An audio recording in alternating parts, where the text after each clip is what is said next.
Please don't forget subscribe to the channel and hit the bell to get notified of new daily videos. I dedicated over 20 years of my life to Viridian Heritage Group, an urban planning and architectural firm renowned for its sensitive historical preservation projects. My specialty was bringing old structures back to life, blending their original grandeur with modern functionality. It was a role that required immense attention to detail, but also a pragmatic flexibility, as historical sites rarely conform perfectly to initial blueprints. Clients like Gracie Hartley, representing the city's Heritage Committee for the Old Capitol Annex, appreciated my adaptive approach. Then came the acquisition. Apex Ventures, a massive, faceless corporate entity, swallowed us whole. Soon after, a new VP of Operations, Hector Mather, arrived. Hector was a numbers man, obsessed with synergies and efficiency protocols. He looked at our nuanced, client-centric workflow and saw only uncontrolled variables. His crowning achievement was the Zero-Deviation Protocol. Officially, it stated, any divergence from the initial, approved client brief, regardless of scope or subsequent verbal agreement, is a Level 3 critical noncompliance requiring immediate VP review and formal rescoping.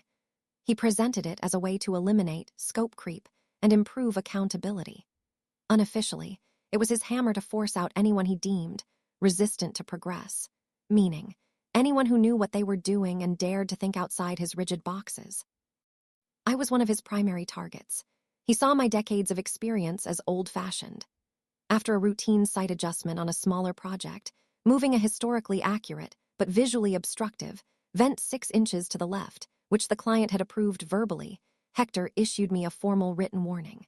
The memo, prominently featuring his new protocol, demanded my strict and literal adherence to every single line item of the initial project brief moving forward. He made it clear that any further deviations would result in severe disciplinary action. I read the memo carefully, then smiled. He'd asked for literal adherence. He was about to get it. My next big assignment was the Old Capitol Annex. It was a multi-million-dollar restoration, the kind of project Viridian had built its reputation on. I took Hector's directive to heart. Every morning, I would pull up the initial 6-month-old client brief. Then, I'd cross-reference it with the current on-site reality, the dozens of minor adjustments, material substitutions, and aesthetic preferences that had been verbally agreed upon, documented in less formal notes, or simply made sense from a practical standpoint since that initial brief was approved. And for every single discrepancy, no matter how trivial, I stopped work. I meticulously filled out a Level 3 critical noncompliance report. Ceiling fixture placement deviates from initial schematic by 0.5 meters due to unforeseen structural beam. Requires VP review and rescoping. Approved antique tile supplier out of stock. Replacement approved verbally by client, but not reflected in initial brief. Requires VP review and rescoping. Client preference for a slightly warmer shade of taupe paint, not explicitly outlined in original color palette. Requires VP review and rescoping. I forwarded these reports directly to Hector, patiently stating that I was awaiting his immediate VP review and formal rescoping before I could proceed with that specific element of the project. The fallout was immediate and spectacular. Hector's inbox, I later heard from Tamara Kessler, our project manager, began to overflow. Projects across the board, not just mine, began to stall as other architects like Linden, who observed my new strict adherence, started following suit to cover themselves. The Old Capitol Annex, a high-visibility project with stringent deadlines and city council oversight, became a bureaucratic nightmare.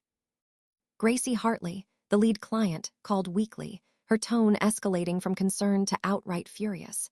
"Nina, why is a choice of mortar type suddenly a several-day holdup? We settled this weeks ago." I would calmly explain that per the Zero-Deviation Protocol, any change from the initial brief, even one agreed verbally, required VP-level formal rescoping, and I was simply following Hector's direct instructions. Hector, initially dismissive, quickly found himself buried. His efficiency metrics for project approvals flatlined. His daily schedule became a blur of frantic calls and emergency meetings with angry clients and frustrated project leads. He tried to pull me into his office, attempting to tell me to use common sense, to prioritize client satisfaction. I simply presented him with his own written directive, my formal warning, and the stack of hundreds of critical noncompliance reports awaiting his signature. I reminded him that I was simply ensuring strict and literal adherence to his protocol. He stammered, then dismissed me. Within 2 weeks, Apex Ventures was facing potential breach of contract lawsuits and significant reputational damage. The old Capital Annex project was already weeks behind schedule. Hector Mather's Zero-Deviation Protocol was quietly, then very loudly, rescinded. He was reassigned to an internal consulting role, a euphemism for being exiled to a windowless office far from any real operational power. My value and my ability to navigate complex projects with practical flexibility was not only recognized but officially enshrined in a new, more sensible adaptive project management framework. I even got a nice bonus for exposing systemic inefficiencies. Funny how that works. Sometimes, the best way to prove a rule is absurd is to follow it to the letter. Be careful what directives you issue. Some of us take instructions very, very seriously. If you enjoyed this video, please hit the thumbs up button to like it. And please do subscribe to support the channel.